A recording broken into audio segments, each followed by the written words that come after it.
Yeah, hopefully the deputation line is okay when we, oh, maybe because it's you guys are in the same room. Sometimes that's what happens, right? I could see you in Fatima's box. Get in your own box. Does everybody remember Hollywood Squares? Yeah, exactly. That's how I was going to start singing, but that would be bad. Who's Shadow Stevens today?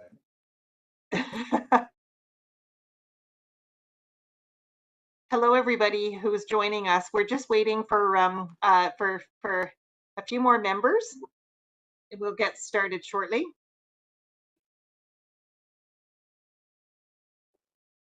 Hi, Councillor Morley. Thanks for joining.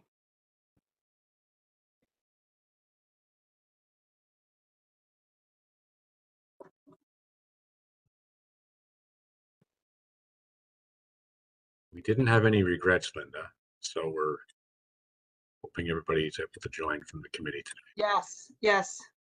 But sometimes as people were commenting, it's sometimes you go onto your Teams and it's not working. I always come on early because I get nervous about that.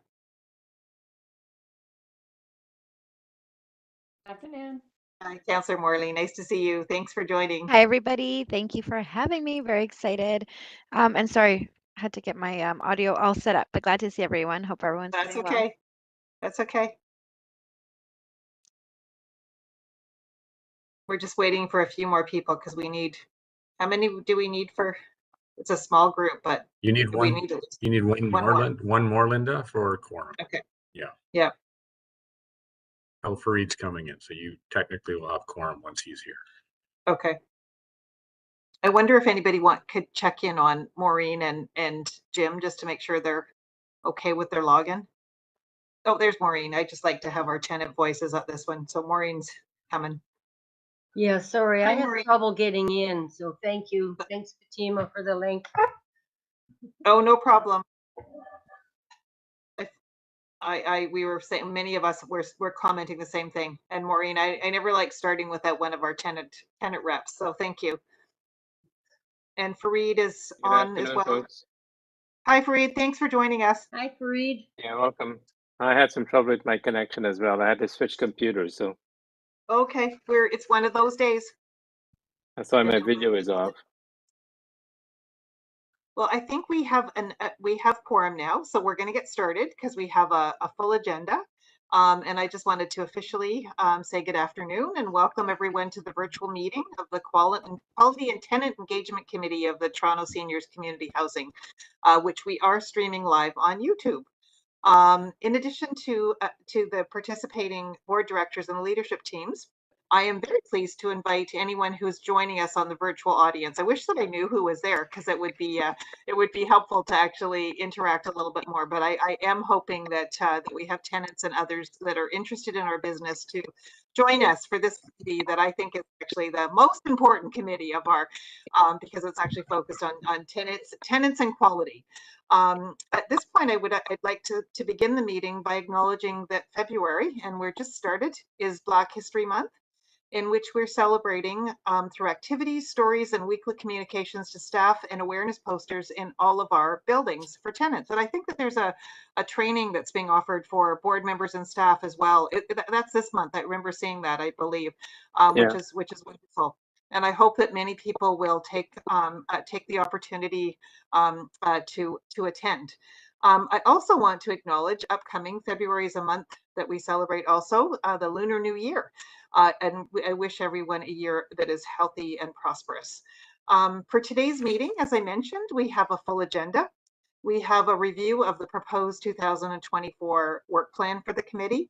As I mentioned to somebody recently, this is a work plan that guides our work, but it doesn't mean that we don't have the opportunity to pause and add something as it comes up, or to make sure that we actually are staying current with issues that come up periodically throughout the year.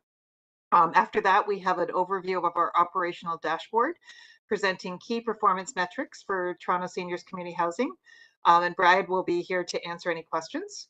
We have a Q4 2023 progress update on the interim strategic directions, as well as an update to our 2024 roadmap associated with the interim strategic directions, which I believe Grant will talk to. Then we also have a Q4 2023-24 update on the progress on the QIP projects, our quality improvement projects, which also Grant will speak to. Then we have an update from Melanie from the Office of the Commissioner of Housing Equity on the important work that we're doing to support tenancies, and Melanie Martin is here to speak to that. And finally, we have one deputation. Bill Lohman will be deputing for item 10, our interim strategic directions. And I'll ask the team members to make sure that I get Bill on before we start into that agenda item. So that's my remarks. As usual, a full agenda, and I will thank you at the end of this meeting, but I thank all of the staff. These agendas don't get put together without a lot of effort, and I really appreciate everyone's efforts in getting it to this point. And then before we get started in our formal agenda, I want to take a moment, maybe to just take a deep breath and think about the land that we're living on. And we're all in these Hollywood Zooms, Zoom boxes, and we may be in different parts of Toronto, but Toronto Seniors Housing acknowledges that we are on the traditional territory of many nations, including the Mississaugas of the Credit, the Anishinaabe, the Chippewa, the Haudenosaunee, and the Wendat people, and is now home to many diverse First Nations, Inuit, and Métis people. We also acknowledge that Toronto is covered by Treaty 13, signed with the Mississaugas of the Credit, and the Williams Treaties, signed with multiple Mississaugas and Chippewa bands. At this time, I'd also like to say that Toronto Seniors Housing acknowledges all treaty people, including those who came here as settlers, as migrants either in this generation or in generations past, and those who came here involuntarily, particularly those brought to these lands as a result of the transatlantic slave trade and slavery. We pay tribute to these ancestors of African origin and descent.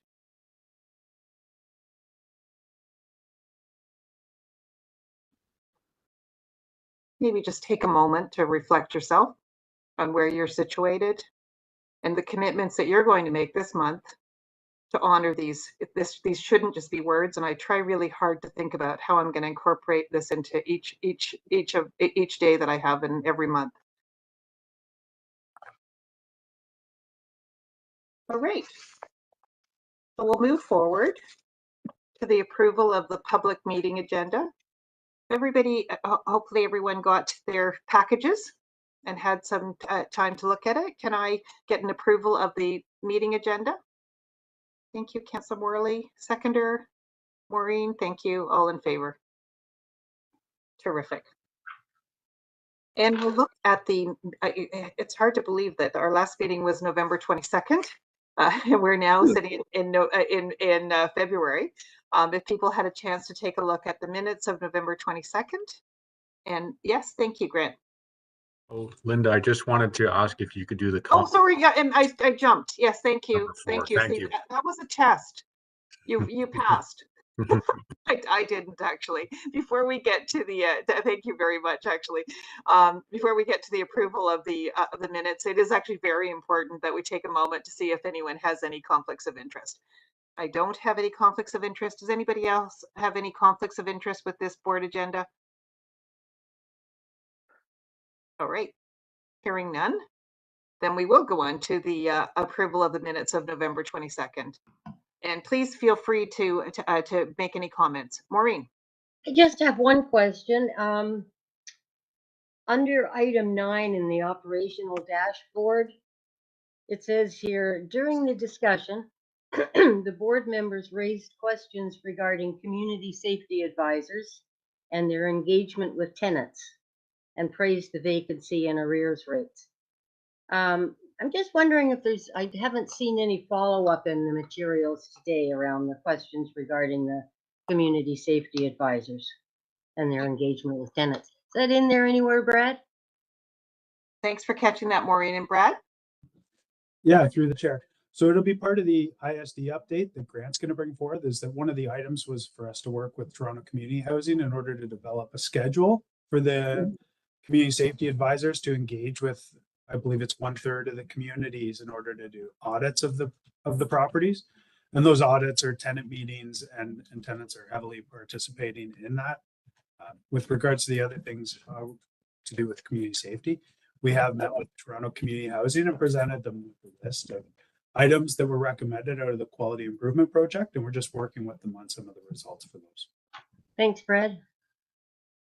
Thank you, Linda.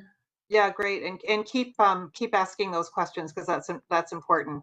Any other questions for the minutes? All right. Then we'll move to the action items. And we did actually add one action item that actually came from the, do I need an approval? I need approval for the minutes. Yes, Can I get an approval? Thank you, Councilor Morley. And seconder, Maureen, Yeah, can I do. Oh, thank you, Fareed. Thank you. All in favor? Terrific. Aye. Takes a village. Okay, we're going to move on to the action item, and this one is for information. I was just actually commenting that we added an action item, came up at the last board meeting on translation, that although technically was not an action item from this committee, we thought it was important to capture. And so thank you for appeasing me and making sure that that was actually documented there.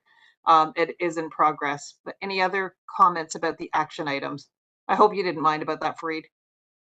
No.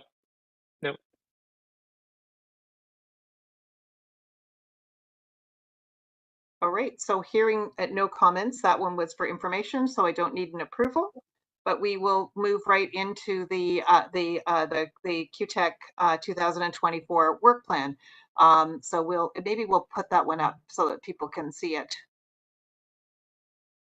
I know people have it in front of them as well. Great.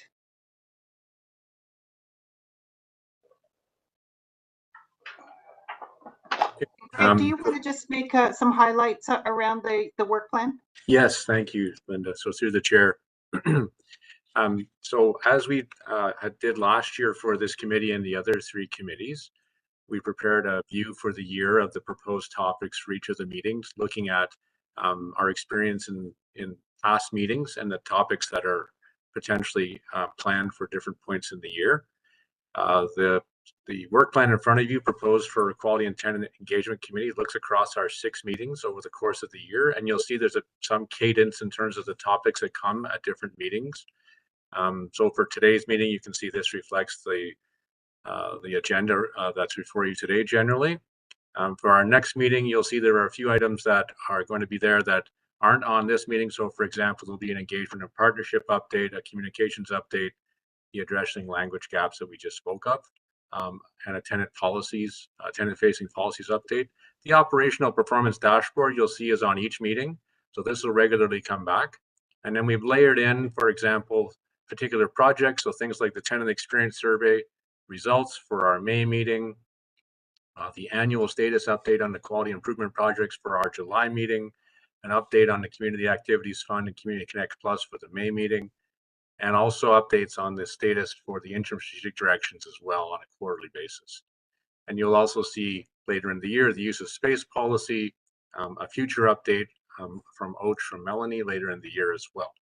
So this plan and a similar plan for the other 2 committees has been developed. We presented a plan for AFRC last week at their meeting, and upcoming at the CGHRC in March, we'll present a plan there. For this year, we've also indicated with this asterisk which items would proceed to board subsequent to the discussion at committee. That is, of course, subject to discussion and input as we go throughout the year. And similar to how we've done this in the past, there will be and potentially will be emerging topics that will come up throughout the year, and we would consider those and work together to plan those into the meetings. We do have one more meeting this year that we had ultimately inserted in last year to help manage the number of items coming forward so that the agendas are workable and manageable. And I'll take any questions. Thanks, Grant. Anything that jumps out that we're missing, or does this seem reasonable? The things that we should be paying attention to. Luckily, we actually have a lot of documents that actually guide the work of this committee, so that's helpful. Were folks noticing a bit of an echo on that there with Linda? I'm not sure. Okay. We'll keep an eye on that. Thank you. Sorry, Linda. That's okay. It might be when we might need people to mute because I think we had a little bit before. All right. So it looks like people are comfortable with this work plan, knowing that we can adjust it as we go.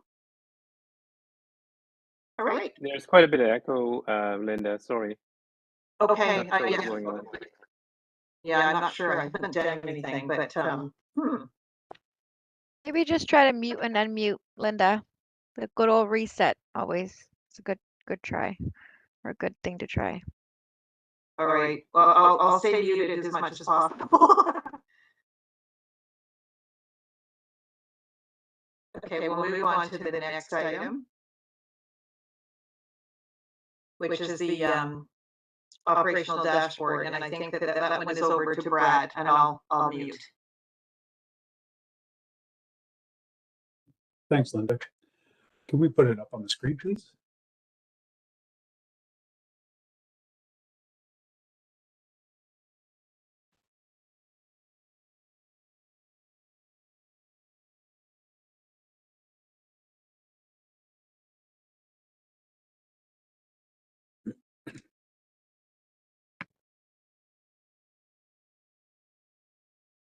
Thanks. Next slide. So the operational dashboard provides the board and the committee with an oversight as to how we're doing with regards to our key service targets, which include vacancy rate, arrears collection, work orders, and service requests from our tenants. And then the next few slides just go into a few of those different metrics in detail. Next slide, please. So with regards to arrears, we did see an increase of 39,000 from the previous month. This is typical of this time of year. Over the Christmas time, we generally do see a little bit of a blip as people overextend themselves over the holidays, and then we get back in track and we get that back number returning down again in the new year. I will say that the average unmanaged account with us has a balance of $217, which was a record low for 2023. Next page, please.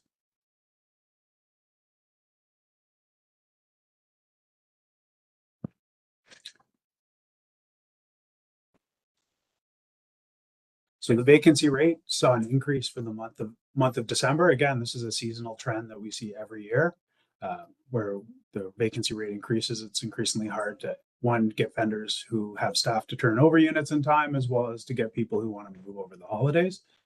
And this will generally, we will see an increase over the next couple months with regards to people vacating and moving out in that post holiday season. But it's still well within the service manager target of 2%. Next slide. Overview of the maintenance and the work that our staff do.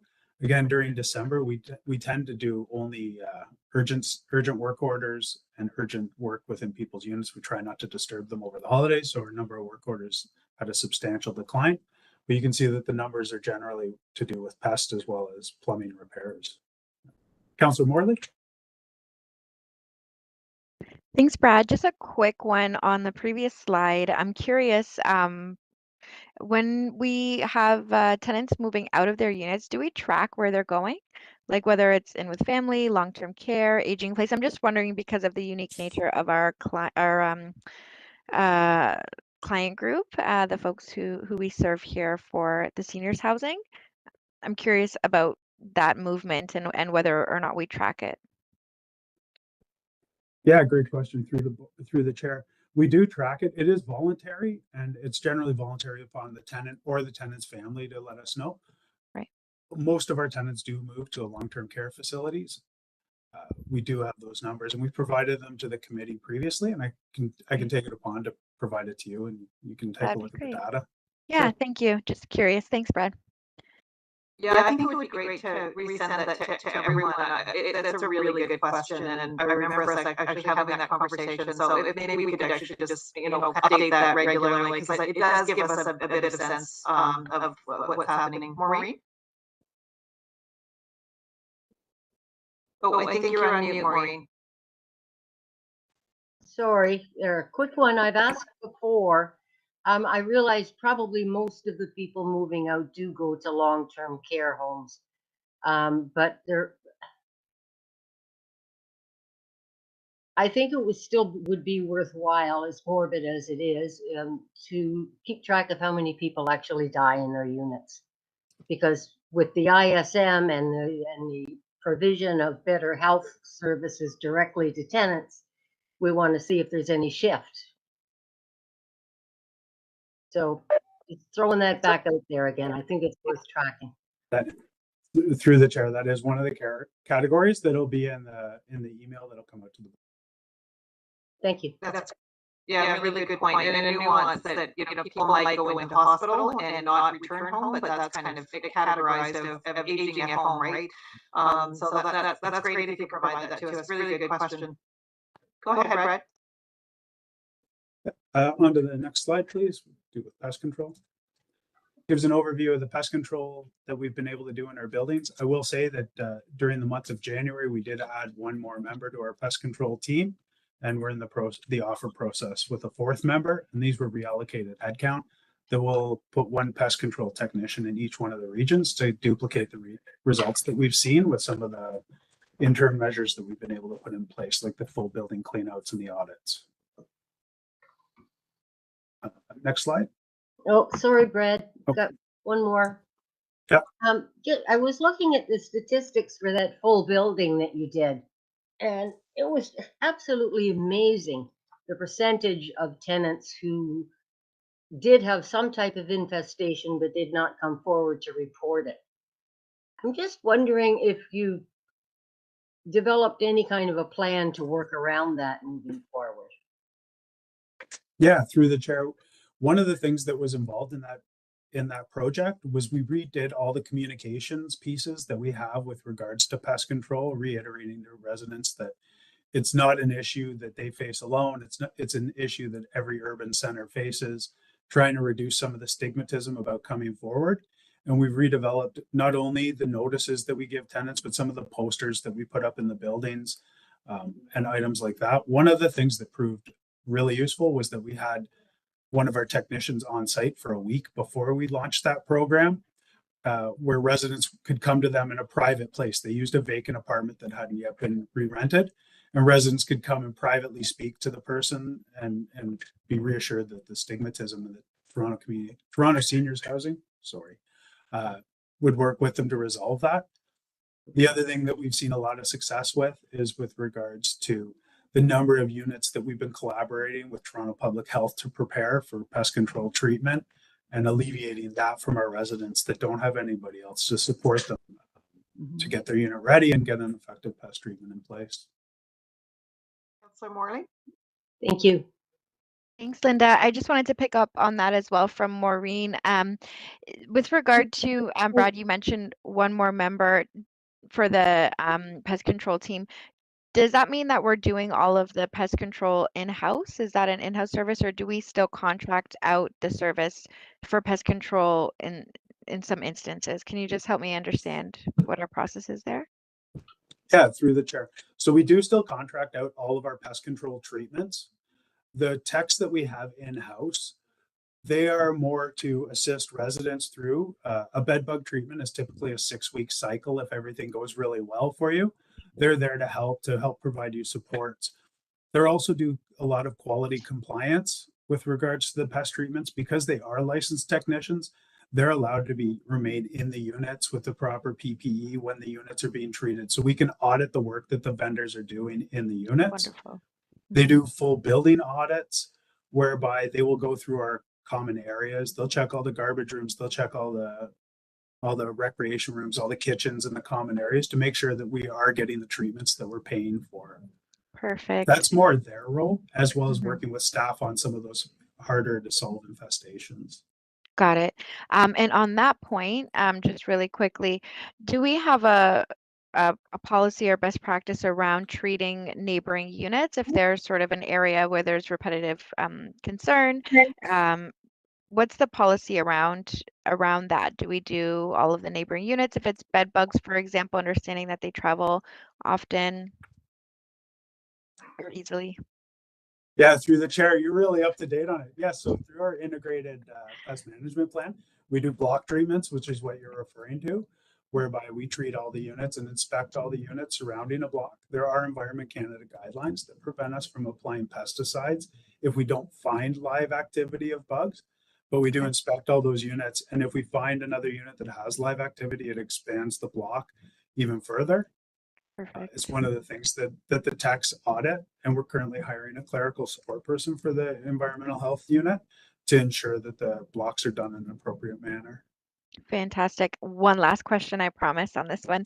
And through the chair, thank you for the indulgence. On that point of inspection, one of the areas of criticism that we've heard for like our rent safe program, for example, at the City of Toronto, is that most of the inspections happen in the common areas and in the shared spaces versus the individual units. So I hear you saying about, you know, once treatment is underway, they'll inspect and make sure it's done well. Do we do proactive like unit quality pieces related to pests? Again, understanding the stigma, understanding the underreporting pieces. Where are we at with our policy on that, or our practices around proactive unit inspections for pests specifically? So through the chair, the municipal licensing standards requires us to treat and have a certificate of clearance from our pest provider for all vacant units before they're allowed to be reoccupied by new residents. In addition to that, we do the annual unit inspections that we're required to do, where we inspect every unit. And prior to that, our environmental health techs will work with the local staff, the superintendents and the SSCs that are doing those inspections, to do a bit of an education piece as far as how to spot where they like to hide, things to be aware of. And that was I think one of the major successes that from our full building clean out that we did at one of the locations out in the southeast region, was that we were able to locate so many units where people weren't reporting. And one of our goals for this year is to replicate that program multiple times. And we're just looking over the data to ensure that we're applying those limited resources at the correct building and supporting the tenants as we go. Phenomenal. Great work. Thank you, Brad. Yeah, great questions, and don't ever hesitate to ask them. That's what we're here for. So it's really good. Brad, do you want to continue? Yeah, the final slide is just an indication Linda? as far. Oh, sorry, did I miss? That's okay, Linda, it's Jill. I just had one extra comment if I could. If you Oh, could sorry, indulge me. yeah, I couldn't see you. Go ahead, Jill. No worries, no problem. I just wanted to, for a moment, acknowledge Brad, because to the point about pest management and pest control, I want to give credit to Brad.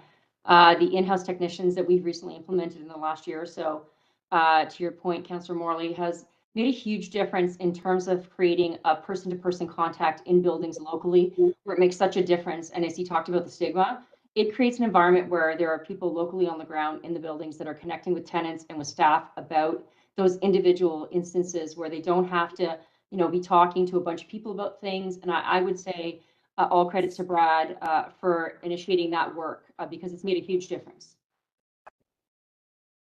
That's great. Thank you. Thanks, Jill, and thanks, Brad. And I noticed actually also that there's a program partnering with the city and public health on bed replacement, because and I'm really pleased to see that, and hoping that we continue to actually provide that service so that because you can sometimes that's the issue. So terrific.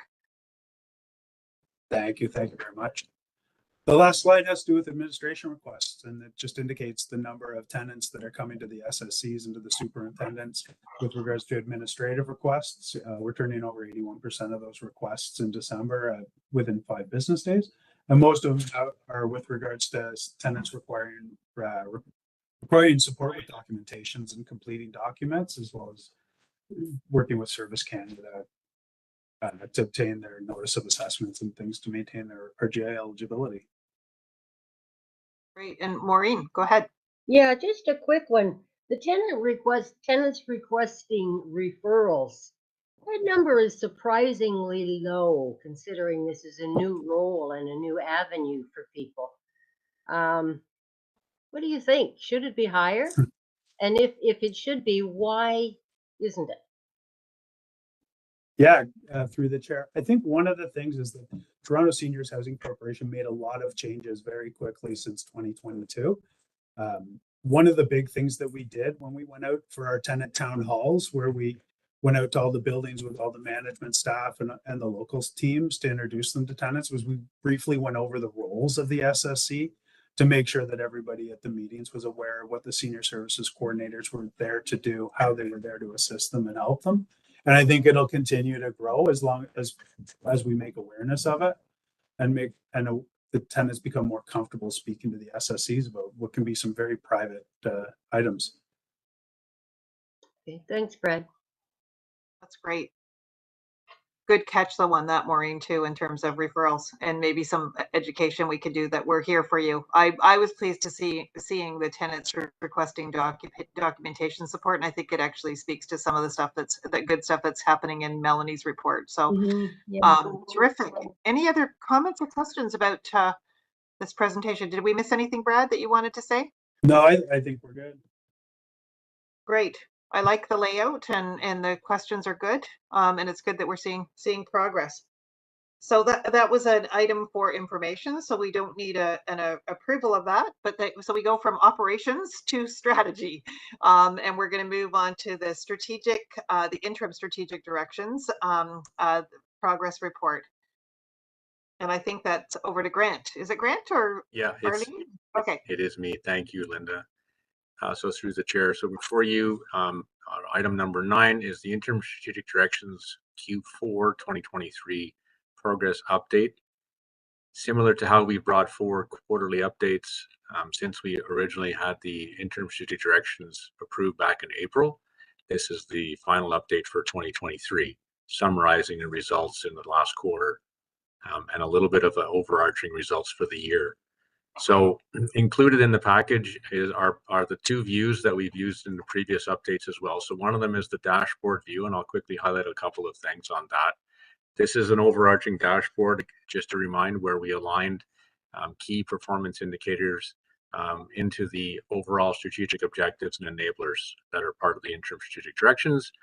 A number of those in sort of a broader way, Brad just went through some of the operational related metrics and in areas of rent collection, and on our dashboard we have unit turnover, which has been improving.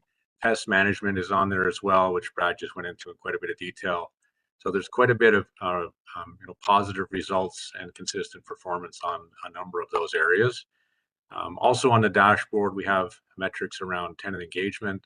A couple of the highlights from the Q4, there were 51 different tenant engagement activities in the 4th quarter of last year, engaging over 2,000 different tenants, which is quite a lot, including 40 different winter celebration events in the last quarter. That's quite significant. Another metric that I think sort of is telling for the year is the tenant action funds. Now I'll just remind folks that the tenant action funds is now being replaced with the community activities fund, so it won't be noted as tenant action funds for 2024, but in last year it was still the tenant activities fund. And for TAF applications last year, they actually doubled the amount, up to $134,000 in different applications to support events and activities for tenants, which is more than double the $61,000 the previous year. So that's quite a significant increase, and we've talked about this in the broader context of the community activities fund and how we expect to see that continuing to improve and still grow for this year. And then there was some information there about staff engagement. So for example, there was a 79% rate for the employee engagement survey, which was completed in the fall, in November of 2023. And actually also the United Way campaign, we flagged that there. We raised $7,800, which is actually twice what was raised for Toronto seniors last year. So a number of things that are showing trends. We'll be continuing to bring this dashboard forward, every quarter going forward, as I showed earlier on the work plan. And as well, we also post this on the website, so it gets posted and it's publicly available. The other attachment in the report is the progress on the interim strategic directions and the roadmap and activities. So there were 31 different projects or activities planned for completion in the 4th quarter. Of those 31, 16 were completed, or 52% of the plan completed. 13 of those are in progress, or about 42% of the projects. 8 of them have revised timelines, and some of that you'll see when I speak to item 10 in a couple of minutes with regards to some of the things that shifted. And those revised timelines align into a reflection of priorities, capacity, and funding in some cases. And then 2 projects were moved to ongoing. You know, the overall number of activities and projects aligned into the interim strategic directions is significant. And we're although the progress was a little bit less than we had seen in previous quarters, we're still confident that we're moving forward, and it's given us an input into actually some considerations for adjustment going into 2024. So I'll stop there and take any questions. Fareed, go ahead. Yeah, thanks. Grant, I'm just interested in the employee engagement survey. Is this the first one that we're doing at Toronto Community Housing? So through the chair, yes, this is the first survey that's been done at Toronto Seniors, and I don't know if Carol, if you want to speak to that at all further. This is an item that will come forward with more information at a future point. Yeah, because I'd be interested. I mean, that was a fairly high participation rate. I'd be interested in what it is that we plan in terms of follow up or anything else that might be instructive in that survey. Yeah, so we are in the process of communicating the results to the field and working on action plans. So at the board meeting on February 22nd, we'll bring a high-level review and more of the action steps. And then the intention is to go to the corporate governance HR committee with more details in terms of the feedback we received as well as our actions going forward. That's great. Thanks, Carol. It's a lot of information on the whole organization on 2 slides. It's amazing that you could get it in there.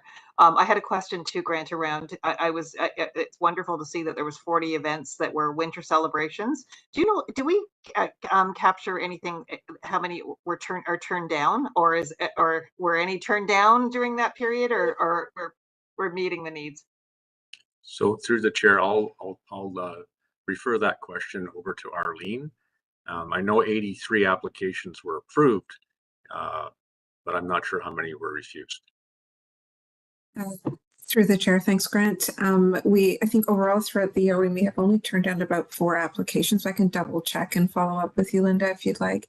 And it would be for a variety of, minor reasons by way of it may not have been inclusive enough or something like that, but we don't have a lot of turn down of requests that come from the tenant population. Great. That tells me that the policy is clear as well. So, and that the process, this was really important to the forming board spent a lot of time on making sure that this process was easier. So that tells me that it's working. So that's great. Any other comments about anything that was presented? And I know we're going to be also looking at the interim strategic directions going forward, but happy to hear any other comments. Yes, Maureen. I'm not sure if I'm looking at the right paperwork here. I've only printed some of it off. Tech dummy. I don't know how to do 2 screens.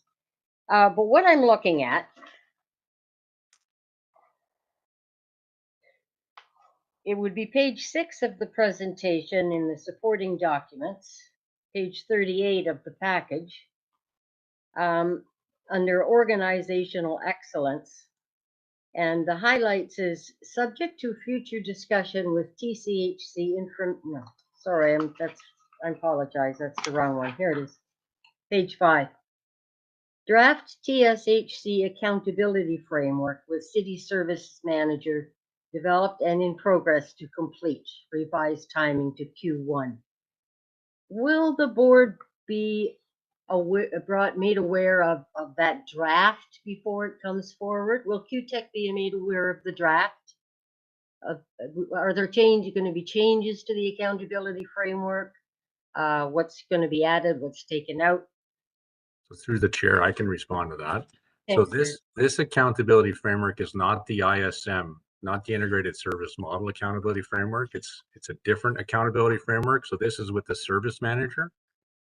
And this accountability framework is something that is to be put in place in absence of an operating agreement between the city and Toronto Seniors Housing as a housing provider, because we haven't yet moved to the status to be able to have an operating agreement. That ties back into things like having a lease, which we don't have with Toronto Community Housing.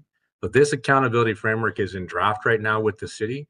the city has advised that it is not something that will be brought forward for approval or review per se through our board. It's direction that they'll be giving to us, but we are working with them on this, and it is actually in alignment to the relationship and the type of reporting that they're already asking for and we've been doing over the last year. So it's really to formalize that structure. We can certainly share that out if any members of the committee or board are interested in seeing a draft of that. And but it has been, the city did advise us that there is no intent for us to approve it. Okay, thanks, Grant. Yeah. That's Thanks a for good asking question. that. Yeah, it's a bit of an evolving. They actually approached us late in 2023 about this item. So Thanks for picking that up, Maureen. It's complicated. Yeah. Yeah. All right. Any other questions, comments? If not, I think we have a deputation. So that was for information. Go to the yeah, information. The next one is for approval. So we're building on that. So I think we can hear from Bill, and then we'll get Grant to continue on item 10.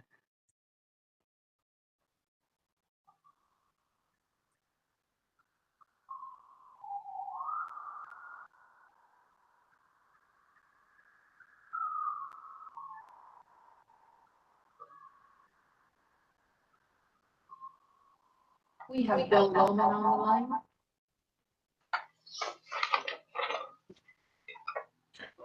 Hi, Bill. Can you do a test?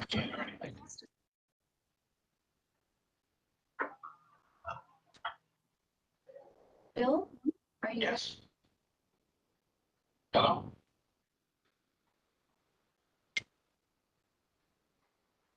Hello?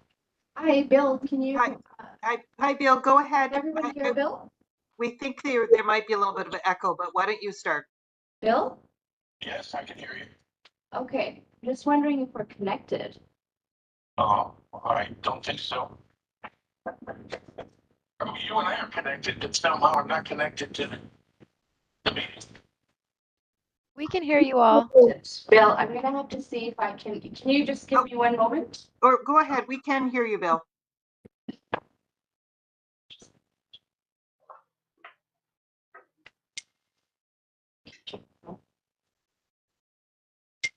Bill.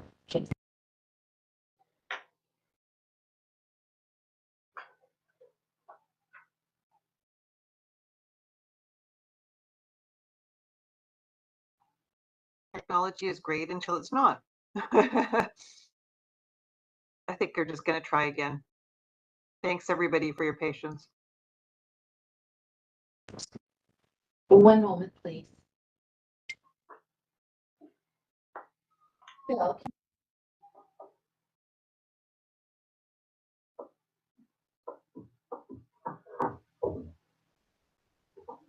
Maureen, would you mind muting your line just during the deputation? I see that you're not muted. Thank you so much.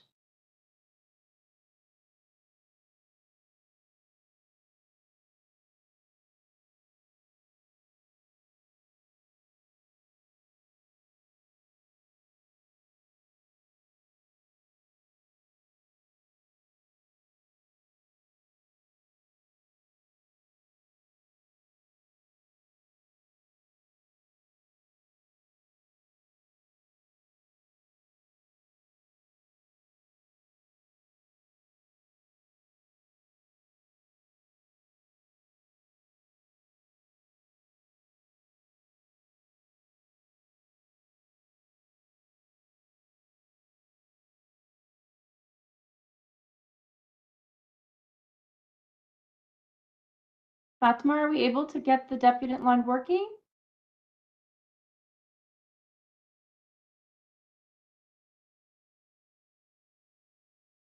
Just give her a moment.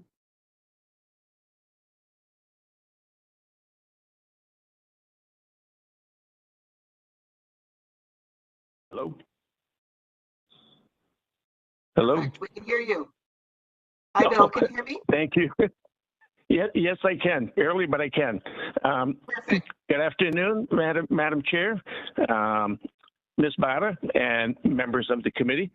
My name is Bill Loman. I want to comment on what's coming up in this coming year. There has been a massive amount of work that has been done this past year, and the roadmap going forward is it's pretty comprehensive as well.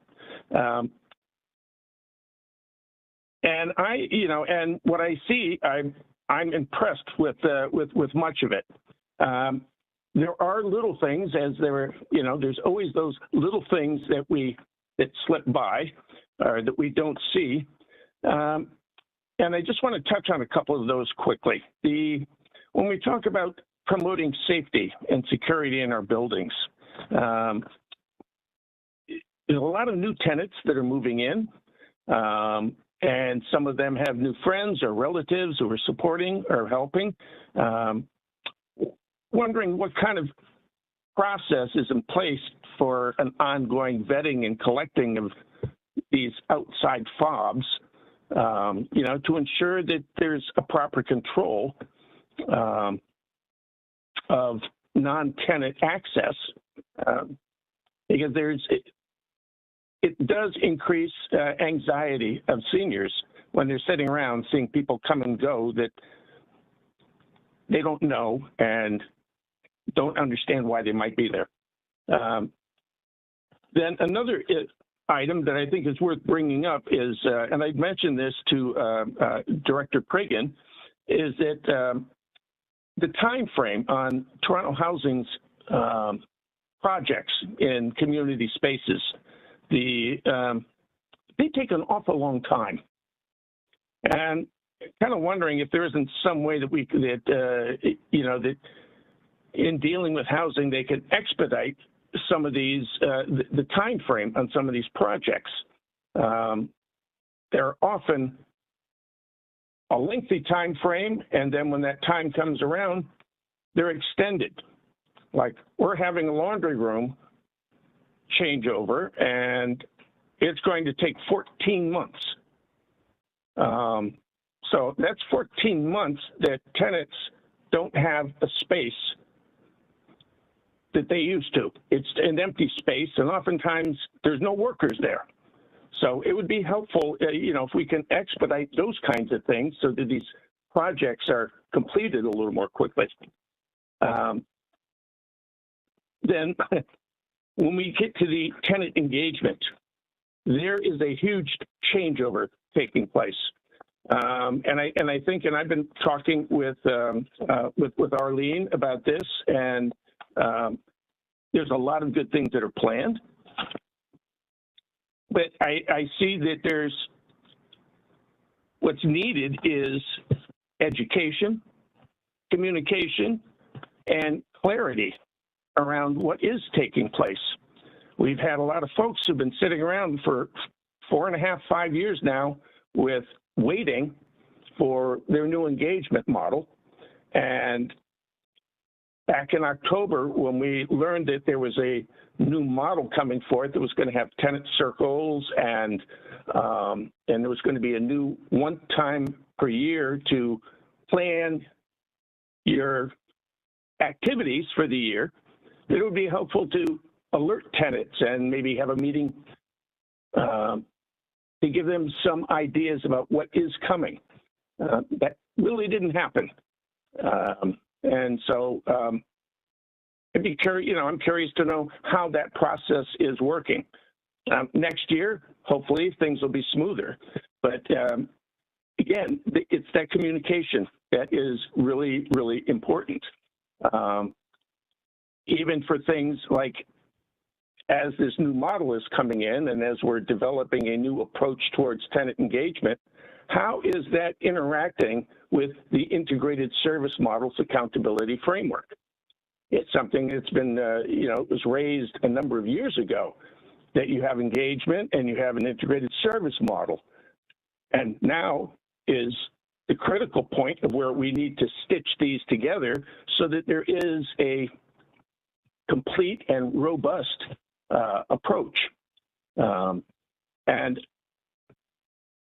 personally, I would like to, much as a tenant, I would like to have much more insight about how these processes are unfolding in other communities, not just my own. So, but with that said, I'm going to leave it at that and be short on my time today. And thank you very much. And I just hope that going forward we can really focus on making sure that that there is good tenant input in these conversations. Thank you very much. Great. Thank you, Bill. And I mean, so some items that we can follow up on in terms of the FOBs and project delays. But I think for me, the tenant engagement piece, maybe you can speak to it as we go through, because that's the really, for me, the one that we can actually get our teeth into, and as we discuss the directions going forward on the roadmap. So perhaps you can speak to that, Grant, as we get to the items. Sure. Thank you, Linda. So through the chair. So before you today, this report, item 10, is the interim strategic directions 2024 roadmap. So just to do a bit of a background. So this again relates back to the approval of, at the time, the interim strategic directions, the strategic objectives, the initiatives, the actions, and then the supporting roadmap back in April of 2023, April 27th, at the meeting of the board at that time. And the material that's before you today is essentially a revision of that roadmap based on a number of different inputs, and primarily some discussions that were had in late 2023 and early in January this year with the leadership team, looking at the work that had been planned in the original roadmap that was approved at board, and then looking for potential adjustments and clarifications and things that needed to be added, and in some cases amended. So in 2023, and I talked a bit about it in the Q4 update earlier, there were 50 items on the roadmap that were planned for completion. 35 or 70% of those were completed. 13 of those were moved into 2024, and 2 of them moved to ongoing. In this period of December and January of this year, the TSHE leadership team did get together and hold 2 planning workshops. So we actually worked through a review of the progress of all of the items on the interim strategic directions and how we were doing. And there's approximately 140 different actions that are embedded in the roadmap. So we looked at each of those, and we looked to understand whether or not there needed to be a review of the timing associated with that, from the perspectives of operational considerations, resources, capacity, and priorities, and then ultimately things that have evolved, for example, in the latter half of 2023. Big things in that space would be things like Community Connect Plus as a new model, for example, that didn't exist for the new tenant engagement approach when we started this. Other things would be big policy pieces, for example, the Community Activities Fund. So all of that being said, we prepared a revised view of the roadmap. So the revised view of the roadmap, there's 2 different versions attached to the report. One version, the first attachment, is a clean version. So you can sort of look at it, and you will recognize this, or the members that were part of the board back in April will recognize this view, because this is the most detailed view of that we brought forward at the time. And then there's a track changes view, so you can more specifically see the things that were adjusted. And there were in there 33 different items were added, 47 items were adjusted, and some of those adjustments included timeframes, and in other cases they were language alignment or clarifications to make sure that things were a little bit more specific. There were a few scope revisions as well. In the roadmap that's before you, there were no so I just want to make sure it's clear to the committee that there were no changes to the higher level aspects of the interim strategic direction. So the overall 4 strategic objectives, the 2 enablers, all the different strategic initiatives that were layered underneath each of those, all of those remain exactly the same. So there's no changes in any of that level of detail in this. It's only at the action level or the project level that we're speaking to here, where we're looking at making some proposed changes. Some of the things that are included in there and represent some of the more, I'll say, I guess, larger or more significant elements of change. So there are things in there around the building and regional meetings, the annual building planning process, and some of that work that aligns and connects or supports Community Connect Plus, for example, along with the implementation of Community Connect Plus. That's been layered in there. There are several things that align into communication and improvements and specific activities around communications that have been layered in there. Some of the partnership work associated with our efforts going forward has been layered in there. The Community Activities Fund and next steps for that, which was discussed at the board previously, has been layered in there. Some of the policy work as well. Some of the larger policy pieces for the year in there, including the use of space policy, which ties and underpins the Community Connect Plus, the tenant complaints process, accessibility plan, and human rights complaints policy as well. Those are layered in there as well.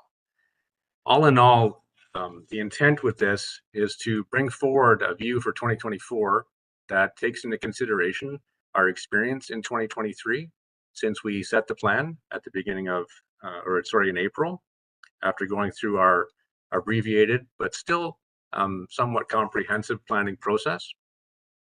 And one of the other things that is in this plan here, more specifically, is we've looked at the timelines a bit differently than we did when we brought it forward last year. So when it came forward to committee and ultimately the board, we looked at it as a 12 to 18 month plan at the time, which would take us through to roughly the end of 2024. But it's become more clear as we've assessed the plan and experienced the scope of the work that's required and the number of things that have to be dealt with, that this is more than a plan that takes us to the end of 2024. So we've now proposed that the plan move forward to have a longer timeline till the end of next year, till the end of 2025. And in some cases, it will go beyond for certain things.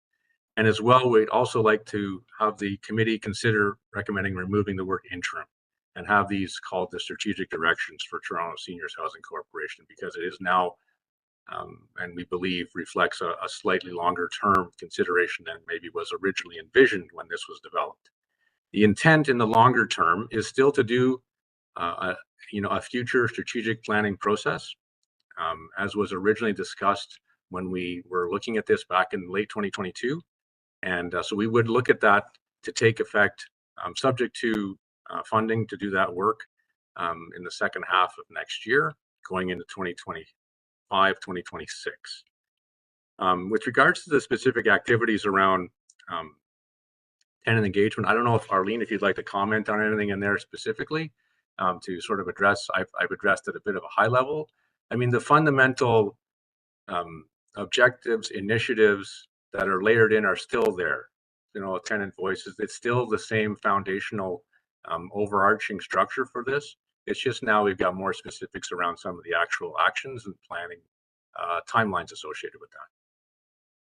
Yeah, why don't we break that question? Because I think maybe before we get a response from Arlene, I think your recommendation in terms of the length of the plan and that it not be interim. I'm very supportive of us that this actually is our strategic direction going forward. And it did feel when I read it, like, even when we originally did this, it felt very ambitious. So, I think that what you're telling us is that your staffing group have looked at this and feel that this is reasonable going forward, and that we would bring it to, forward to 2025. Just wondered if anybody has any comments about that before we actually talk about the tenant engagement piece.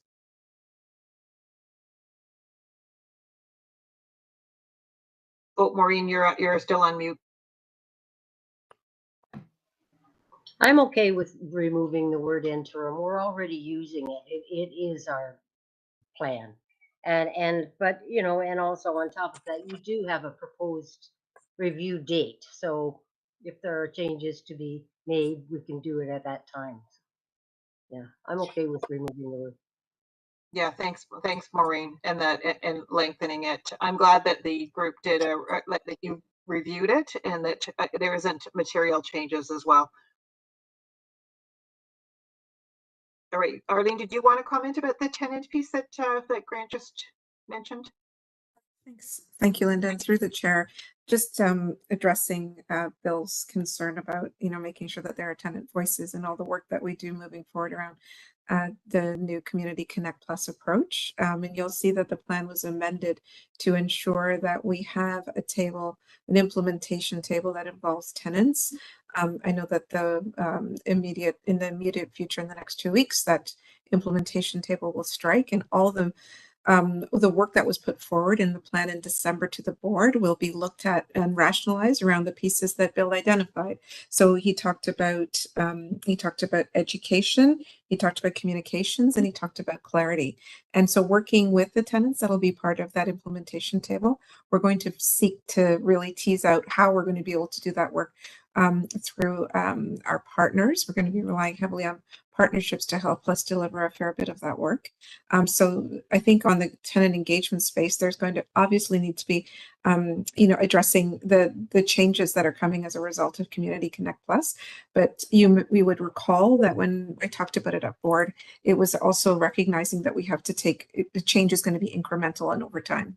So for those that are ready to make big changes, we're happy to move forward, but we also need to be mindful about how much we can deliver all at once. So the plan contemplates trying to move things as quickly as possible, but recognizing that we have to start with what is it that we can actually deliver in this calendar year, and what is it that we might have to move forward into the future strategic directions for the corporation. Great, thank you for that. We'll pay close attention to that piece, Maureen. Yeah, I know that, Arlene, you're doing all of these building meetings right now just to give people the basics on this. So I don't know whether Bill has had his building meeting or not, but he should have received the basics on what's been worked on so far around the Community Connect Plus. Maybe he hasn't had his building meeting yet. And I do have one other question around the roadmap. On page 10, I think it's page 10 anyway. One of the things that was striked off was something that a lot of people had asked for, and that was less rotation of staff. They want more consistency in their staff.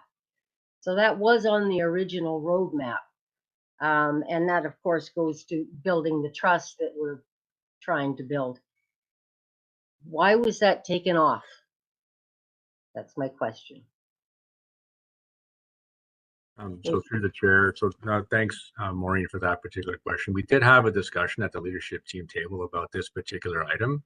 And I'm going to ask Brad maybe to speak to this, because I think this relate back more to the sort of the site staff or the building staff, and I know the SSCs, and some of the concerns about having consistency in terms of staff and the building relationships and whatnot.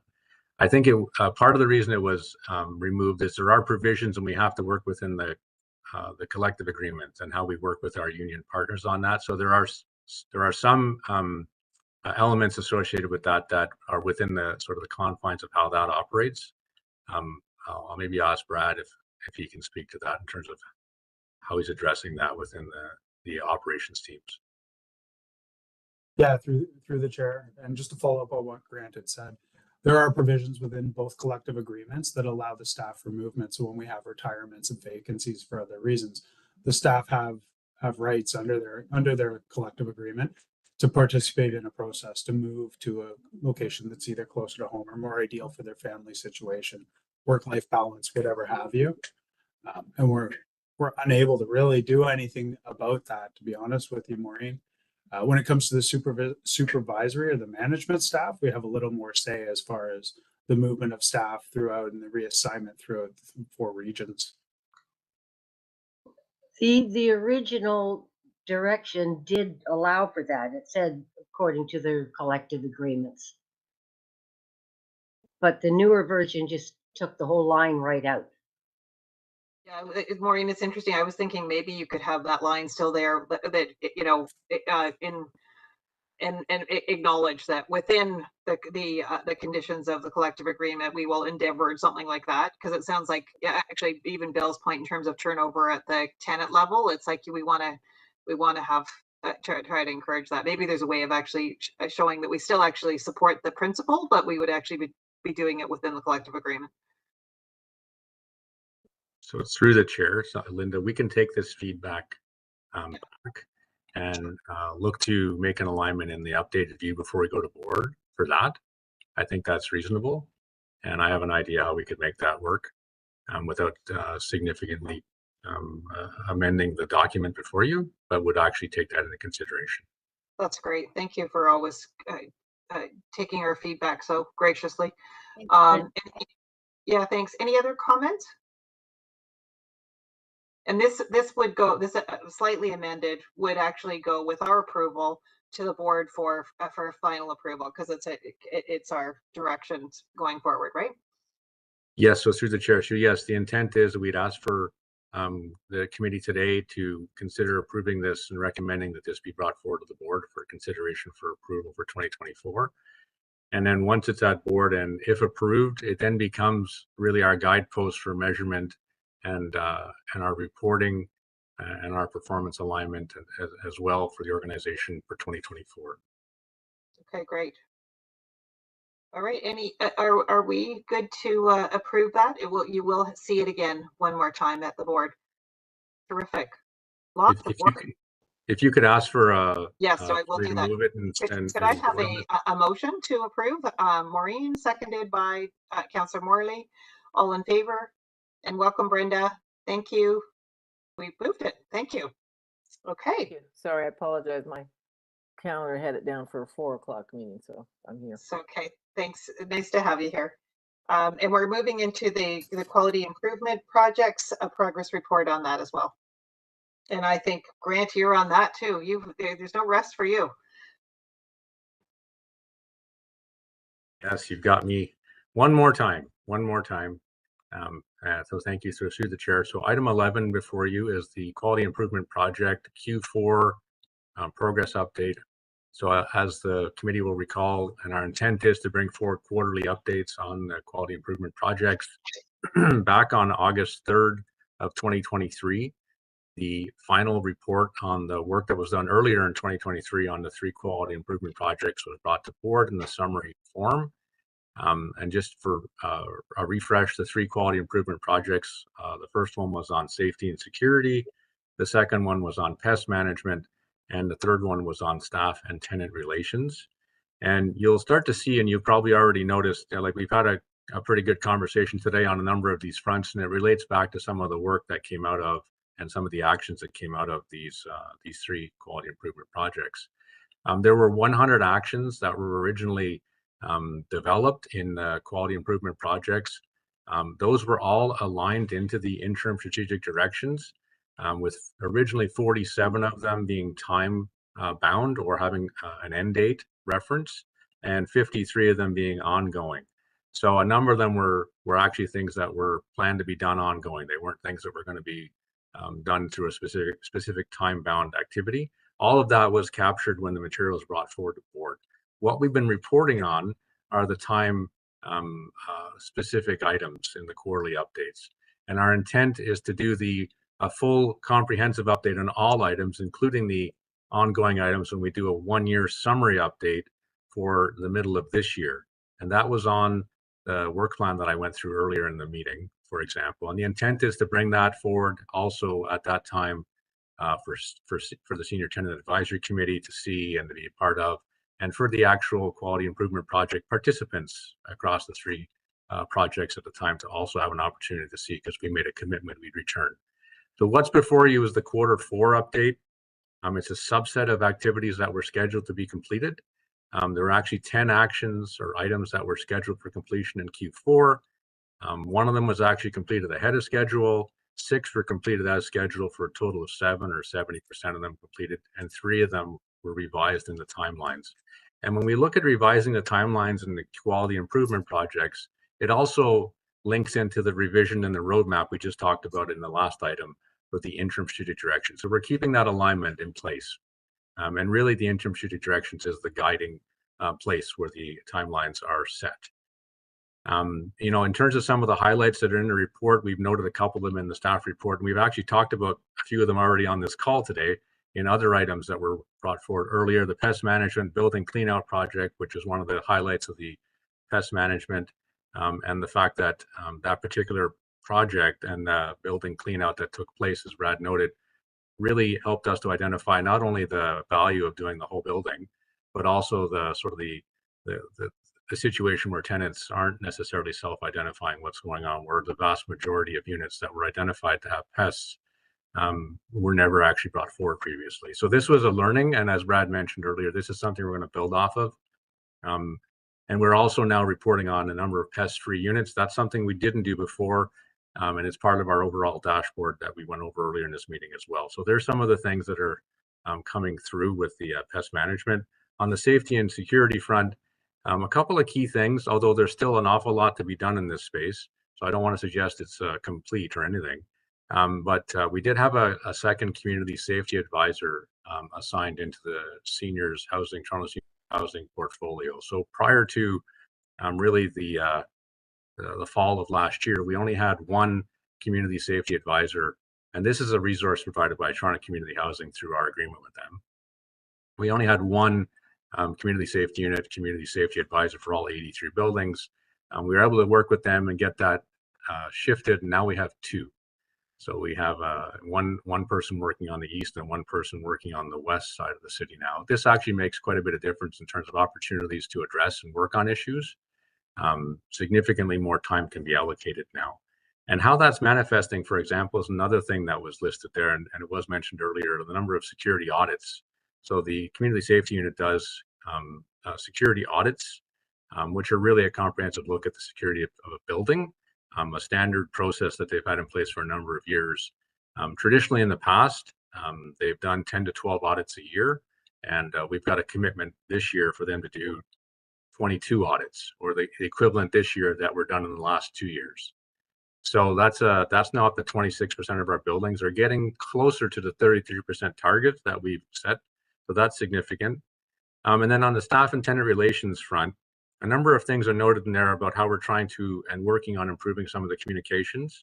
And some of that layers into things we've heard a bit about today, but a few things that weren't mentioned but are specifically in the update are how we're looking to use door drops more effectively to connect with tenants. And door drops are really where we actually go around and provide a sort of a paper documented update of some form to tenants in their, at their unit, and to supplement maybe what's on bulletin boards or being communicated in other forms. We're looking to do a voice recording of the senior speak in 2024 to make that more accessible to our tenants. We've started to use and plan to expand the use of email subscription because that's the use of email is a channel that we know we can expand and leverage more effectively with tenants. And then the two biggies that were in there that we've already talked about are, how we were able to achieve approval of the Community Connect Plus, the new tenant engagement approach for the organization. That's a big, significant component that layers into some of the work that was brought forward in the staff and tenant relations QIP. There was a whole segment around tenant engagement and specific things that were discussed in the QIP. And then the Community Activities Fund, which is really about supporting tenants and activities and events. So a number of elements that are in there. The updates on the QIPs going forward will continue to be looked at quarterly. And then, as I mentioned, we'll do an annual update for the middle of this year, which will be a bigger report. And I'll take any questions. Thanks. Lots there too, and you can see how it's all interconnected, the operations and strategy in the clips. In terms of that, any comments or questions? Go ahead, Councillor Morley. Thanks, Linda, and thank you, Grant, for the update and for the good work. I'm just wondering, because I'm still thinking about pest control, and really excited about the learning around the building clean out and taking the opportunity to be proactive in that way. And I know despite the separation and the fact that we are operating as different corporations at this time, there does continue to be some ongoing alignment with TCHC and with their work, specifically in thinking about our budgeting process this past year, for example. So I'm just wondering what lines of communications remain open there, and if there is ongoing sharing of our learnings and best practices. And again, just because I'm thinking citywide, what a challenge the pest management piece is within our own building. So Brad, I see you'd like to tackle that one. Please jump in. Yeah, go ahead, Brad. Yeah, through the chair. And they can't have you. There is definitely a lot of cross collaboration between ourselves and TCHC with regards to this. One of the highlights I think that I'd mention is that TCHC withdrew and reissued their RFP for pest control providers based upon the feedback that we provided them out of the quality improvement project and the learnings that we had from the initial pest clean out that we did. Great. So what they've done is they've issued a change order to their current vendor to get them through until the RFP can be done to include some of the feedback that Ryan Jones and our environmental health unit team had. Fantastic. That's great, Brad. Thank you. Brenda? So does that mean we will be ending the contract with the current one and then submitting an RFP and seeing who will get, or is it going to be integrated into the existing provider and continued on? I'm not certain what you meant. Yeah, through the chair. So the current contract with the providers, and there were 3 of them across the city of Toronto, had come to an expiration, and we're out for a complete new RFP. Okay. And the specs of the RFP were altered to include the feedback that our staff had provided them. And is there an expectation we might get new providers? We do have members of the environmental health unit that are on the evaluation team for that RFP. Okay. All right. So we're hoping that we get people that can adhere to the terms that we put forth as the requirements under that contract. Okay. And just one quick question about the roundtable meetings. Will that just be, it says 1 building per region, we're not going to see more buildings, or is it just 4 buildings for the roundtable? I don't know who answered that. I can, are you I think talking Harley of would be the, best for that. Yes, Harley. yeah, Thanks. through the chair, sorry. Brenda, you're talking about the tenant roundtables? I'm just looking at the little box here, pilot tenant roundtables, Yeah. i.e. 1 building per Yes. region. Yes, so we're going to try and focus on developing one per region out of the gate for 2024. We're looking to have that grow if it's possible, but that's our minimum target is 1 per region for 2024, because we have to get through finding all the tenants who'd like to actually participate in that part of the program, and then helping them to set that up and get that up and running within the buildings. So have we finished the CEO visit to the 83 buildings? Through the chair, the CEO visits will return with the return of Tom, and we've completed for 2023. We completed all CEO visits as of May of 2023. Yeah, because he left us in June, July. So there's been no visits since then. Oh, I understood they were continuing. Did you want to, I see Jill's hand up. Do you want to speak to that, Jill? Yeah, so if I could, so through the chair, no, so Fareed and myself had a conversation about it, and some conversation about the follow-up visits after the original visits were completed by Tom in May of last year. And it was thought, because my assignment here was relatively short in duration, that it would make more sense for Tom to do those follow-ups when he returns, which I believe will be, within this year. So that was the decision and the discussion that Fareed and I had. And I'm not sure if Fareed is still with us, or if we've lost Fareed. We may have lost Fareed. But that was the conversation that he and I had. So we're happy to follow up on that if you'd like, Brenda. Yeah, and sorry, so the final number that was completed in 2023, how many visits? I believe it was every building. It Yeah, was we every finished. building. They Okay. were all finished, Brenda. This is Okay. actually follow-up. So this is the decision around follow-up, but Wonderful. as of Okay. May, they were all done. Okay, I understand. Great. All right. It's hard to keep track of all of these. Well, that's why I was asking, because Yeah, no, it's good. I just want it to be admitted, to be stated that because that was a pretty significant point that we actually got to every building, Absolutely. which was Absolutely. yeah. So but it's the follow up that we're now looking at. Yes. Maureen, oh, you're on mute. You're just tricking us every time. Just a quick step back to confirm something, because I don't have the presentation on my screen. Grant, the number of audits going from 10 to 12 up to 22 for the community safety is wonderful. I just want to confirm what you had said earlier, that when these audits are being done, that tenants in the building will be consulted around these audits. They will in some way be part of this.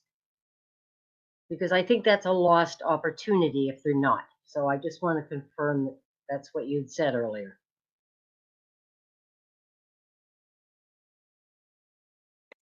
No, you're tricking us. You're on mute, Grant. Sorry about that. I just realized. Yes, through the chair. So yes, Maureen, there is a component of those audits that would include engaging the tenants as well as engaging the staff. And then there's a framework for those audits that specifically goes over different areas or particular topics to look at. So it does look at a number of different aspects inside the building, outside the building, and also things like activities in the building and things like that, and requires input from tenants to support the discussion. This is a process that the community safety unit, community safety advisors have been doing for our buildings for quite a few years. And we can actually share with you if you'd like to see a sample of one of these audits and the kind of things that get covered. I'd love to see it. Yeah, because we've never had that component of it done here. Okay, we can certainly share a copy of a safety audit for your information. And I know that there is a schedule, because Brad and I were looking at it earlier today. There is a schedule of audits for the rest of this year that we do have in place. And I honestly can't remember which buildings specifically were on it, but we can share that out too if you want. We can let everybody know what buildings are planned if you want to see that. Great. Thank you. You want to, Brenda, or another comment? And safety includes what things? I mean, a number of calls to police, ambulance. Does it include other soft measures? Like, I'm just trying to figure out what you're looking at. Well, maybe they could send us the audit and then we'll see. Okay, that's fine. But go ahead, Brad, because it sounds like we're interested in the same thing, Brenda. We can take a look at it. It would be good to know that. And why I'm asking partly is also the accessibility piece, whether that can be or whether it's considered in the safety audit. That's all. Yeah, through the chair, some of the things that they look at are lighting, fencing, doors, locks, camera, CCTV coverage, and to Bill's earlier point, they audit the fobs that are issued and allow access for that building. So they do cancel fobs that are no longer active in the property or don't belong to anybody. We can't determine who they belong to. Great, thank you. Great. So we'd be interested in seeing that. A quick question around the safety advisor, the second advisor. Is that a permanent addition? And is that our staff, or is it actually, I can't remember if that's TCHC that houses that, the second advisor, community advisor? Through the chair, those resources are Toronto Community Housing resources, and they are allocated to us. Okay. I can't speak to whether they're permanent staff or not. However, I think our intention is to see the community safety advisor quota of 2 be maintained. Right. And then there are some other things that we still need to follow up with and get additional clarity from TCHC on around the community safety unit, some of the other things in the safety and security QIP. So that's still an ongoing activity. Great. Thanks for clarifying that. And super good. Good questions and conversation. Any other comments? All right, so we will take that one also for information. Oh, go ahead, Arlene. I just wanted to circle back to Brenda's comment about the visits. So Brenda, just for clarity, we also, I know it sounds like there might have been a gap in terms of how much time we spent with tenants, but when the CEO tour wrapped up in June, we then embarked on town halls. So all buildings had a town hall visit in 2023. And so that concluded in December. And then as of January 15th, we've started the annual building planning meeting process.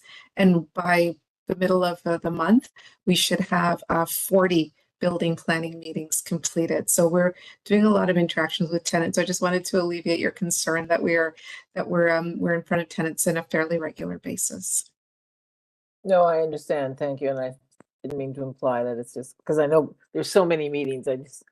I hope no one gets burned out with too many meetings. No, that's great. Staff included as well as tenants. But I think that that's great to have that, Arlene, to know that, and maybe some decisions made then around this. What adds value when the CEO starts meeting when there's other meetings that are happening. That's great. Thank you. So my point, sorry, if I can just add on to my point about the visits and stuff, particularly from the CEO, is it shows good faith on the board and the corporation, and people really do feel. I've been to some of those meetings and I've seen the response of tenants, and they certainly welcomed. Yeah. Talking to, the top person. Right. Sure. No, it's a really good point. I'm glad you asked it, and that we could clarify. And it will be good that by the time Tom gets back, we should actually have some engagement survey results that will also tell us what's important to tenants. So we know what, it's not just being there, but what we're talking about, and that we're actioning things, right? But it will be interesting to see what feedback we get. Terrific. Okay, well, I think we'll move on to our last item, which is our OACH report. And I know Melanie is on the line. Hello. And everyone received the report from Melanie and her team. But I'll pass it over to you for any highlights, Melanie, and then any questions. Okay, great. Thank you. So through the chair, I'm pleased to present the results of our final quarterly report for 2023. So going forward, we will be reporting to the board or the committee on a biannual basis. So in this period, we received 53 referrals from TSHC, and 43 cases were assigned to early resolution officers, and 41 were closed during this period. Those 41 files represented $135,000 in arrears. And I am pleased to report that only 2 of those cases had arrears greater than $10,000, and 24 of these cases had arrears below $2,000. So this indicates to me that files are being moved through the arrears collection process appropriately. And once TSHC has determined they have done all they could to resolve the arrears, files are being referred to OACH in a timely manner. I'm also very pleased to report that of the 41 reports and recommendations issued by OACH this period, our audit findings revealed that 41% of these cases, the arrears collection process was followed perfectly. So kudos to the teams, that's great. Additionally, of the cases where there were audit findings, the trend continues to improve with fewer cases with late N4s or direct contacts. In 2023, the OACH endeavored to compile feedback from tenants who breached their OACH brokered repayment agreements or who breached their TSHC brokered repayment agreements before the file was referred to OACH. We set out to determine what, if anything, could have prevented the breach, and the results of the tenant survey are at the back of my report. So of interest, when tenants were asked why they had trouble sticking to their repayment agreements, 100% of survey respondents answered with something related to their finances, such as they either mismanaged their budgets, had a change of income source, or suggested the repayment amount was too high for them to succeed. Our second question was what tenants think may have helped them before be more successful with their repayment agreement, In this case, the top 2 answers were being set up on recurring payments or pre-authorized payments, or having lower repayment amounts. So one of the recommendations I made to TCHC in my last biannual report was that homes should be modified to allow more flexibility with respect to taking payments from tenants. So the ability to include arrears repayments with the pre-authorized payments, and the ability to withdraw rent or an arrears repayment at the time of the month when a tenant gets paid, could have a big impact on repayment agreements going forward. And I am hopeful that TCHC will be successful in making these adjustments to the system. And in conclusion, I just want to add that OACH and TSHC are working collaboratively together on behalf of tenants in arrears, and I'm hopeful that 2024 will provide me the opportunity to report on even more greater successes. So thank you. What a nice report. It speaks to a relationship that you're building, I think, with our team. And I keep hearing that actually there's something that's working well in terms of mutually working together. That I think people can hear your feedback when you actually also talk about what people are doing well. Comments, questions? I saw some smiles as we were going along, and it's great that the amounts. I was actually intrigued that that with your recommendation around providing more financial literacy supports and being really proactive in terms of things that we can do to help people not get to that point, because being in debt is a major stressor. So it's all related. Brenda. Hi. Do we have a relationship with any financial literacy programs that we can refer people to? You know, they're good and bad in that field, but I just wondered if managing money, you know, is an issue. I think, and I think everyone can benefit from financial literacy workshops for that matter. You know, that might be an idea for workshops, you know, tenant workshops. But in terms of the specific issue of arrears and rent arrears, do we have relationships with community organizations that do financial literacy?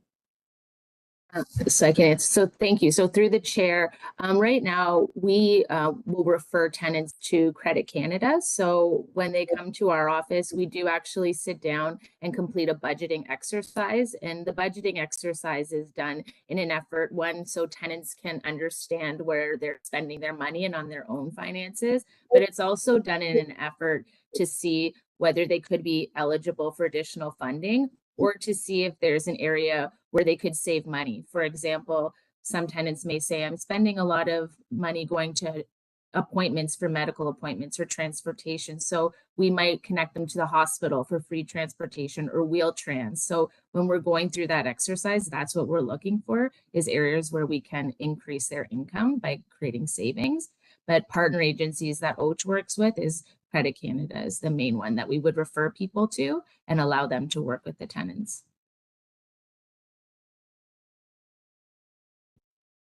I think you're on mute, Brenda. Muted. Is Credit Canada the one that helps them do community proposals or bankruptcy? It can, yeah. It can. It also has a budgeting stream where it helps them consolidate debts. Well, my experience has been with West Toronto and Wood Green. I used to do volunteer financial literacy workshops for Wood Green. But I mentioned those two organizations because it doesn't get you into the credit reporting. The problem with Credit Canada, that depending on what stage you take, is there'll be a credit report, okay, which has negative implications for people's financial future.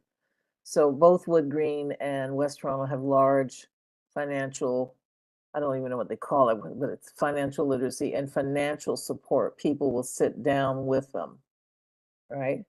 As well as the workshops, and they'll do the workshops wherever you want. I've done them in Toronto Community Housing, and I've also done one in the Toronto Seniors Housing. This is going back a few years, but just as an example of a non-financially stigmatizing support.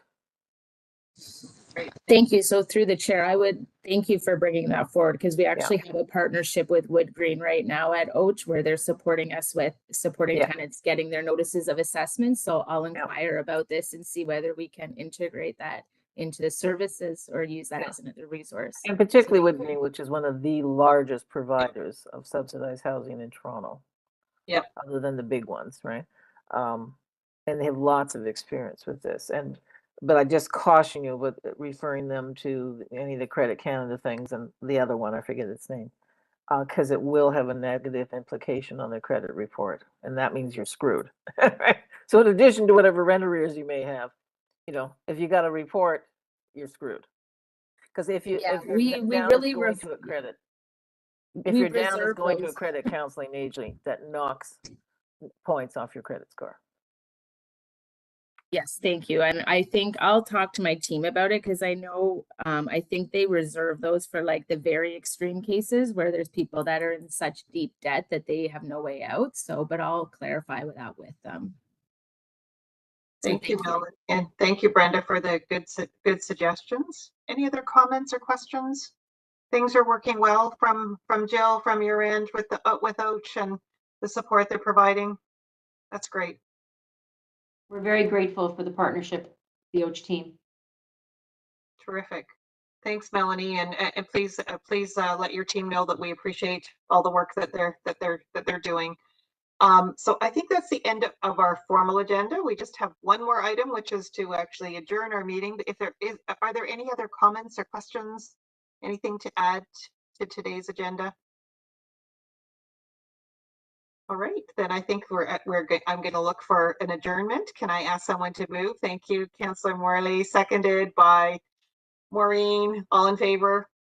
Great. Thank you very much. And once again, I just want to thank the team, the staff who prepared so much. There's a lot of work that went into today's, that is not just actually agenda items, but actually work. And I really appreciate that, and look forward to having some of this come to the board for final approval. And our next meeting isn't until, I think, March. Or yeah, so we don't have the date right in front of me. I should, because of that. I should know that. It's March. Yep. Sorry, it was on the plan. Yeah, see you soon. It's in the latter part of March. It's March 25th. March 25th. We'll see you all on March 25th. Everyone. For that board meeting. That was a test for you, Grant. See, he doesn't know anything. Take care, everybody. Have a good night. Good night. Thanks, everyone. Everyone. everyone. Bye-bye. Take care.